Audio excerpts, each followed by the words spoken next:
Good morning, everybody, and welcome to the Stahls TV Morning Show. I'm Courtney. And I'm Jenna. And as usual, exciting episode. We're excited to have all of you on Facebook Live or our GoToWebinar to join us today for our topic, which is going to be on oversized printing. And so that'll be the main part of our episode. We want to talk about not only how to do it, we talk a lot on the morning show about oversized jersey printing, which is a portion of the oversized printing, but we want to talk about how to make big profits for your apparel business by printing things that may be outside of the box that are a little bit more oversized. And so we're going to share that with you today. We're going to show you how to print them, talk about transfer technologies that work, and all of that. And we also have a new segment of our 7 markets that you should be selling apparel to series, and we'll share that with you as well. Before we get started, we're going to start out with the look of the week. So if we can bring that up. I just wanted to tell you why I chose this look. It shows a lot of variety of different looks you can achieve with glitter flakes. So you see a lot of apparel decorators decorating for children apparel or fan wear and spirit wear such as cheer and dance. And this just kind of shows a different niche that you can reach with glitter flakes. So they're tying in one of the popular trends, which is camo, and how that fits in well with deer season now. So that's from Nancy. Yeah, so not only a seasonal design, but Sanmar had shared some information on their blog a while back that really showed the opportunity with camo. So kind of adding that feminine touch to what used to be a masculine design. People always think of camo as kind of a manly hunting type thing, and they don't really think about moving it outside of that into more feminine designs. The glitter was a great way to add some feminine elements to the camo. Sometimes pink camo is another great way to do that, but there's a lot of opportunity there. Great. So in addition to the look of the week, we want to share with you guys, before we dive into our main topic, one of the 7 markets that we're going to be sharing with you that you should be selling apparel to. So last week we kicked it off with municipalities. This week we're going to focus on cheer and dance. It's just another niche that we think is very profitable, and we're going to share different ways that you can sell apparel to that niche now.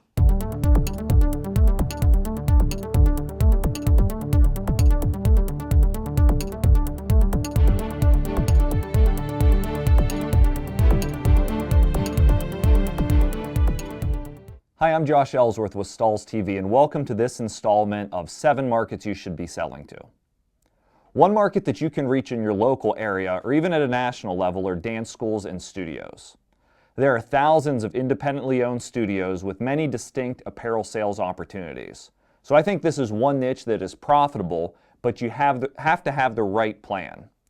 Before you can start selling, we need to understand who we're selling to. And I always like to start there. And particularly with dance studios, they're independently owned, and often you'll find they're owned by a former dancer.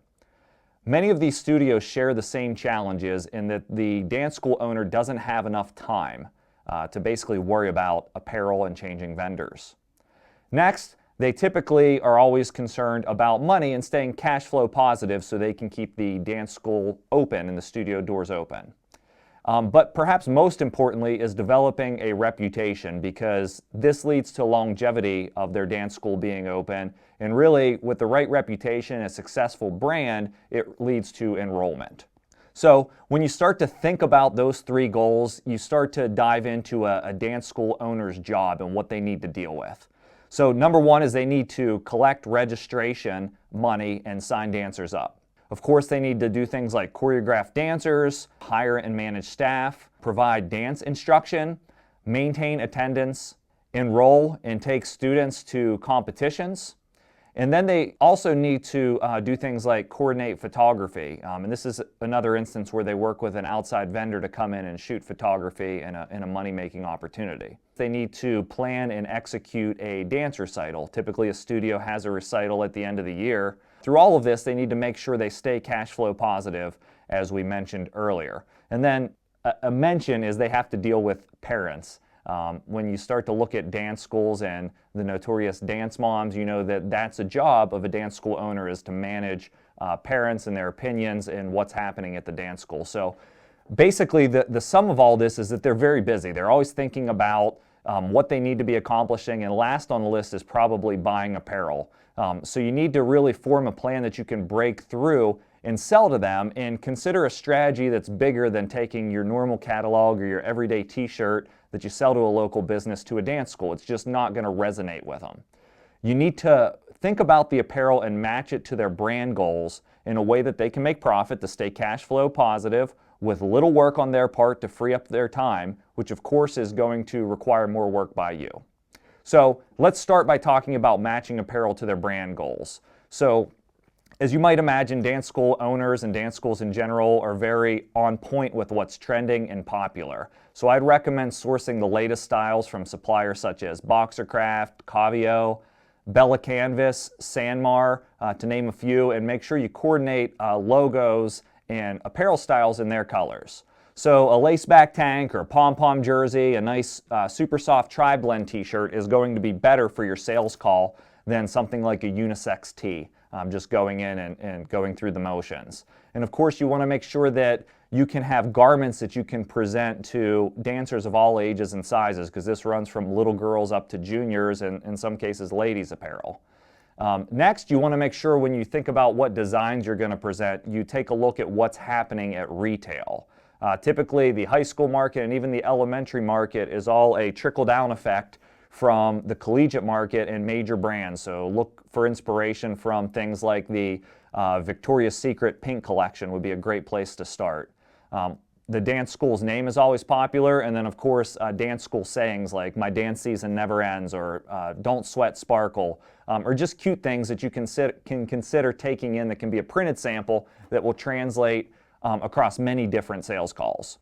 Now when you start to talk about colors, you may think pink is it, but it's really not. Pink tends to be popular with the younger girls, but when you go up into the juniors market, neutrals, black, charcoal, white, they tend to be the more popular colors that are selling. Now, when you start talking about how the studio owner can make money if they like your look, you need to really model out a profit potential for them so they can really see the advantage of doing business with you. This means extending one price on apparel to the studio and allowing the studio to then mark it up to parents and students.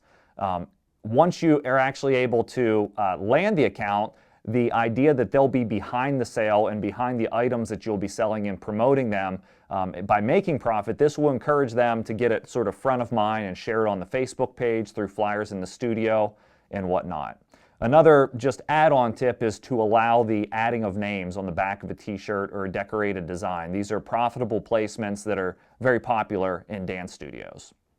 Now, of course, if you're going to make profit and also allow the dance owner and studio to make profit, you need to make sure the item has a higher perceived value.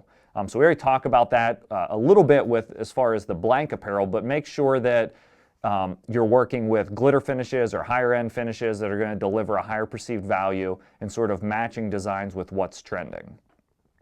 Now next, once you have something that matches to their look, you need to think about the hands-off approach that you can deliver. So doing something like establishing an online store if that's easier so they don't have to manage orders. Doing something like printing the flyers so they can hang in the studio, creating the order form so that the sale is easily managed by the office manager in the dance studio. So basically a hands-on approach and more work on your part is going to make a big difference. Also little simple things like bagging the orders individually for dancers once the sale concludes, that's going to make a big difference to having a hands-off, easy approach. So with these things in mind, start to think about all the sales opportunities. You have things like a registration tee that happens at the beginning of the dance year. You often can launch a sale of several items for leading up to holidays and Christmas time, so dance parents can buy something for the dancer. It's a great time to incentivize people to purchase and make a successful sale. You also have opportunities like the actual tracksuits that most dance studio dancers wear to competition and even beyond competition. So tracksuits are a great profit opportunity for you to launch as a singular sales item throughout the year. And then of course everything culminates at the dance recital at the end of the year. So being a heat printer, you have the opportunity to do event printing with your heat press and designs and perhaps a vinyl cutter to do some things on demand. So being able to offer that extra benefit of coming on site and making the recital a better and a greater experience to help increase their reputation and brand is going to go a long way to being able to grow your business and land more sales with dance studios. So once again, as you start to think about selling to this market of dance school studios and owners, it should be very easy to find customers. Just go out on Google or whatever search engine or the local yellow pages and think about if you were going to enroll at a dance school and search for them in that way. Build up your prospect list and then create relevant samples with the right marketing materials to go out and sell to them. Making sure that you don't take the business in a one-size-fits-all approach, but you curb your samples to have some relevance in a way that shows their colors on fashionable styles that they're going to be more apt to respond to and ultimately give you a shot as a supplier. Good luck making dance schools and studios a market that you can reach.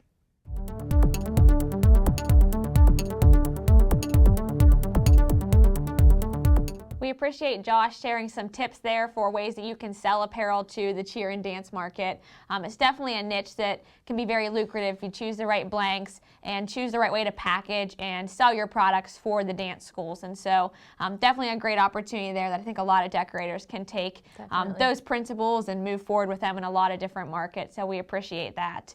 I guess it's time to dive into the main part of the episode today and talk about some big prints, some oversized printing, and different locations and different big profit opportunities that are available. So let's start with the profit opportunities. Well, with football season being in session, I think a huge opportunity that a lot of apparel decorators miss out on during this season is tents. A lot of people are tailgating, and before the games they have all their food set up underneath their tent, and you're not seeing a lot of them logoed, even with the school name and things like that. So that's a huge profit opportunity during this season, not just with football games. There are a lot of craft fairs, festivals going on that these tents could be used for also. Yeah, I think the biggest thing with those is there's a big risk involved if you ruin one, or they're worried about positioning and getting the graphic on center. So we'll share some tips a little bit later in this morning's episode on how to print those successfully as far as getting things centered and straight. But definitely a lot of opportunities, like you said, school logos, company logos, even for a lot of companies that maybe offer tailgates to their employees at events. So I noticed it a lot at professional and collegiate sports and a lot of areas. And even to be able to add that branding to the corporate logo and make people walking by think, wow, what a great company to work for. They have this activity for their employees. And just another great way to add some branding there. So definitely a good opportunity with tents. Table covers are another one that I think people don't really think of. We get so stuck in the apparel realm, and we do it here at the studio as well because we think t-shirts, sweatshirts, you can really get consumed with that, but there's a lot of big margin to be made with these items. So if you sell to businesses or anybody who's going to be out at an event or a trade show or anything where they're displaying things on a table, being able to put their logo, their brand on the front in either single color or full color graphics is a huge opportunity. I've even seen an opportunity for schools that sell tickets. Right now we're diving into basketball season. So if you're already printing some spirit wear, being able to print some additional table covers for them to maybe put out at the ticket booth so people just add some extra branding, adds a little bit more premium look for the school there.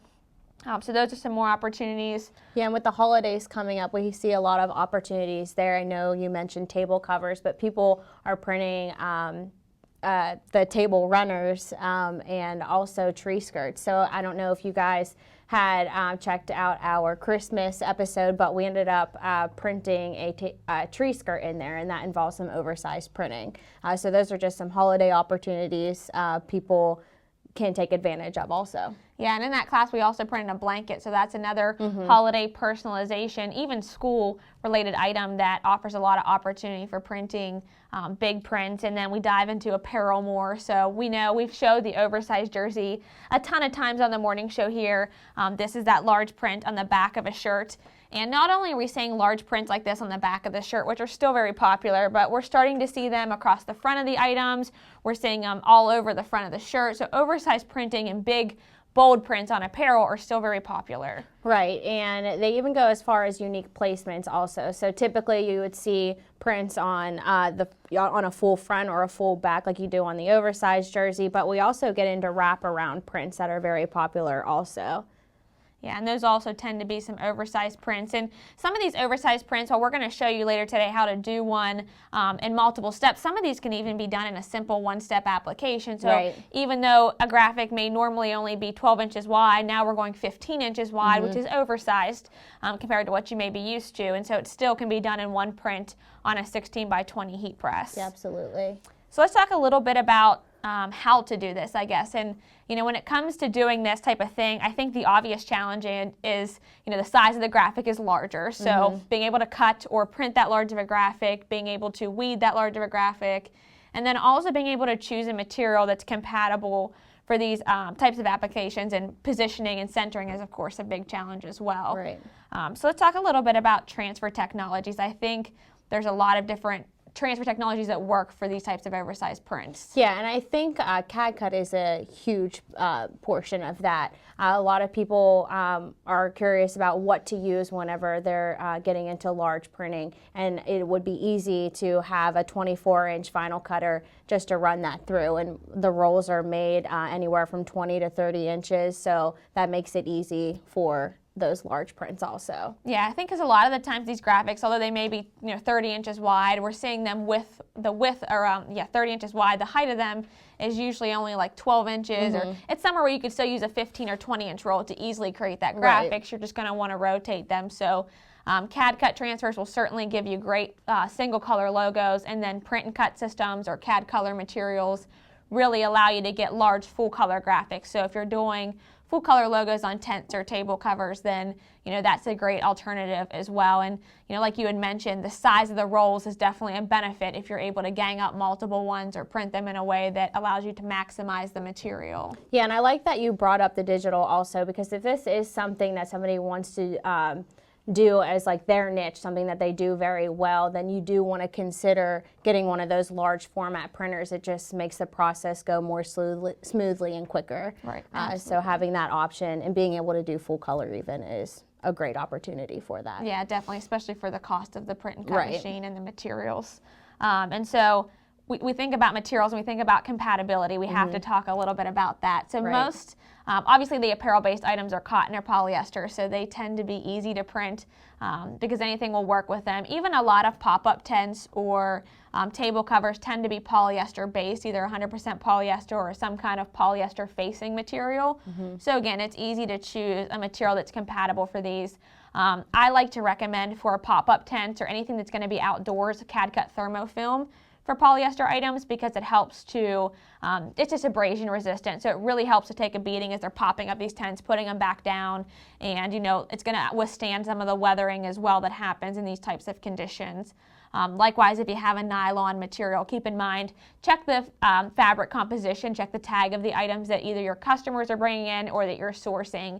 If it's nylon, you do need a special adhesive for those products. So there's a Thermo Grip product, which is basically the sister of thermofilm, and it has a stronger adhesive for those types of applications. Right, perfect for nylon. Yeah, so a couple great opportunities there for sure. And then I guess the biggest challenge we want to talk about is positioning and printing, and how do I center this correctly so that it looks center on the item when they pop up that tent or when they place out that table cover, and how do I do that successfully? And I think it's best to probably go over to the heat press to do that. Definitely, yep. So we'll head over there and take a look at how to do this actually hands-on over at your machine, at your heat press. And so we're just using the standard 16 by 20 Fusion heat press that we use here on the morning show. This is going to be the most standard size that most decorators have, and so we'll find that to do a large oversized print, we're going to need to do multiple applications with this step. I actually have a blanket here that I'm going to use for my demo. So the idea with a blanket like this would be very similar to what you would see with a table cover or even a tent. If you're going to be doing a pop-up tent, then I recommend undoing all the fastenings, getting it to be a nice flat surface like this so you have something to start with. And then a lot of decorators, what they'll do is they'll lay it out on a table or lay it out on a floor. I like to fold it in half and find my center mark of the center of the print location. So my print location is going to go across the bottom here.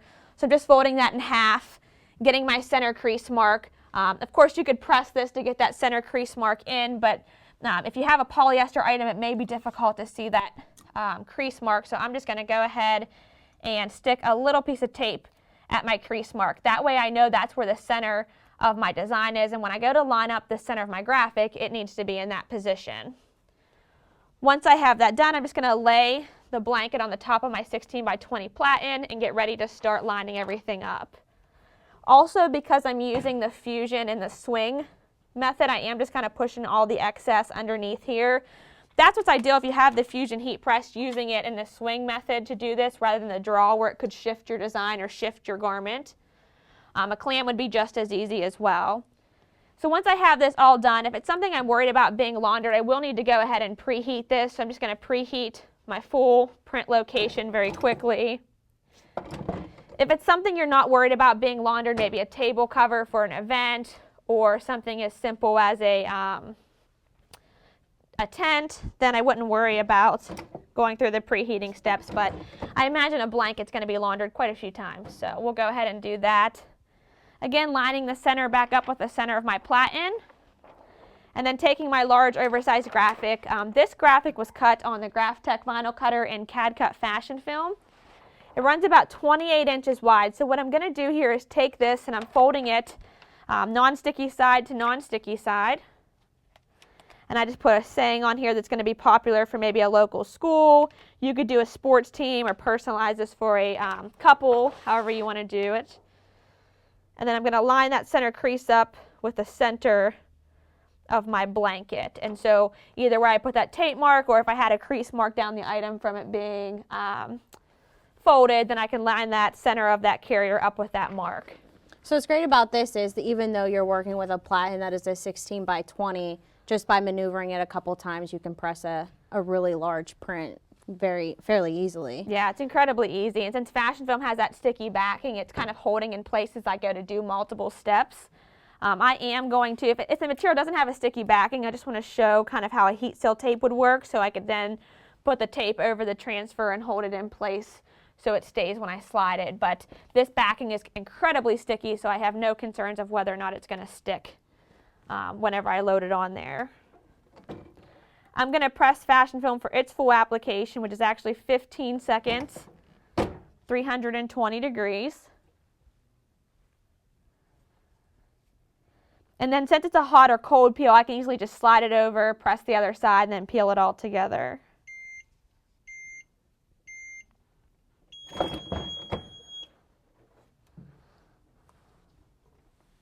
So again, just sliding all that over. Want to make sure I get everything on the platen in 2 steps.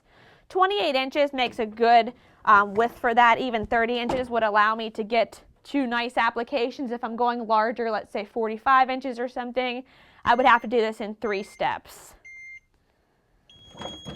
Another tip is if you have a smaller heat press and you're unable to kind of get it maybe to a flat surface, or you don't have heat seal tape, is you could tack it in the center and then press the other 2 sides, so that tack would hold the transfer in place.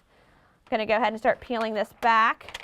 You'll notice that blue heat seal tape doesn't leave any mark on my blanket there. That's the benefit of using it over just a regular tape, as it's designed for being able to be printed with. Set this off to the side here, and we can kind of take a look at the finished blanket there. So again, we got a nice, easy, big, personalized design. We can print on a blanket, we could print it on a tent, table cover. All those printables work the same. And then keep in mind, you know, your oversized graphic doesn't have to be that large where it's 28 inches. I could even just do simple personalization on the corner of a blanket or something like this. It's a little bit smaller. Of course, it's going to be larger. It's about 15 by 15, but I can still achieve that on my 16 by 20 press in 1-step application. So think about how you're creating your graphics. Can I do this in 2 steps, 1 step, or do I need to follow it up with 3 steps to get a nice durable application? But very fast, very easy to do. Taylor, have we had any questions come in throughout the morning show this morning on our go-to webinar? Okay, great. So I think next week we have some cool episodes on storage and organization. I know we could all stand to be a little more organized. And so we'll share some tips on ways to improve your production in that way. So we look forward to seeing you then.